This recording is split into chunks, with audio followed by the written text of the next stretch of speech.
जगदम्ब अवलंब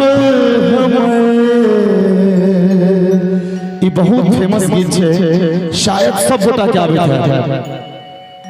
एक भाई हमर छथिन तो हमर कॉलेज में शो देखने छथिन, वो अलग दुनिया होय छै भाई। हम कोशिश करब जो हमें शो तक करी।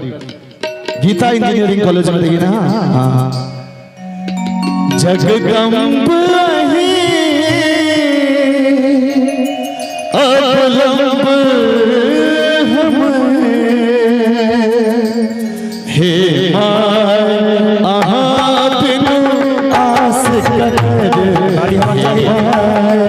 आहा बिनु आस कर जगदम्ब अवलंब हमें जगदम्ब अवलंब हमें आहा बिनु आस कर हे माय आहा बिनु आस कर।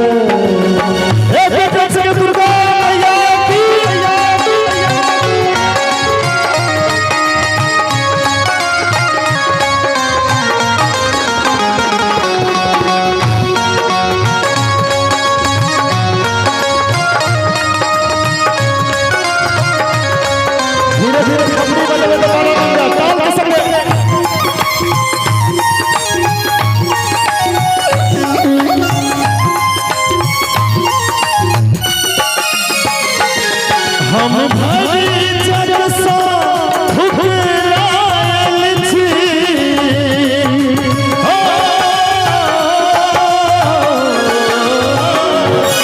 हम भरी जग सा ठुकरायल छी, माही के शरण में आयल छी, माही के शरण में आयल छी। अपराध हमें कर माफ जननी अपराध हमें आहा बिनु आस कर आहा बिनु आस कर।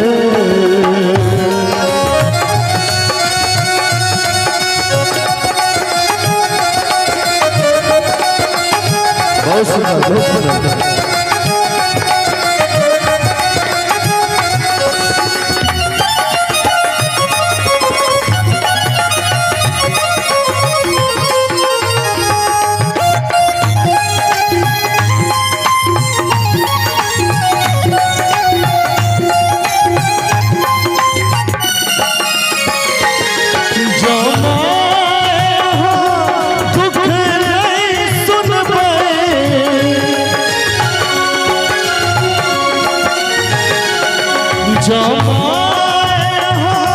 दुख नहीं सुन पाए तो जाए कहूँ टकरार कहबे, तो जाए कहूँ टकरार कहबे।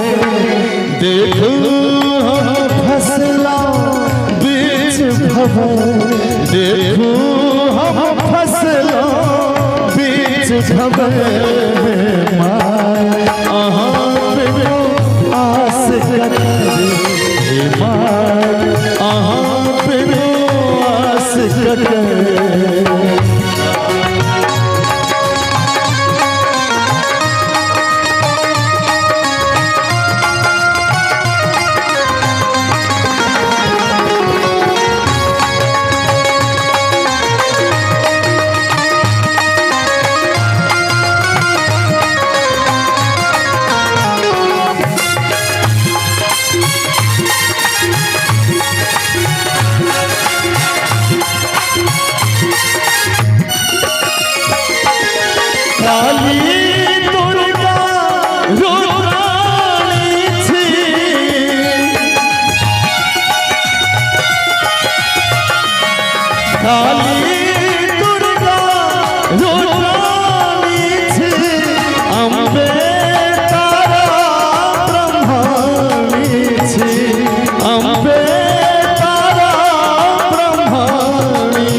प्रदीप बनल तू अद्भुत विकास बनल तू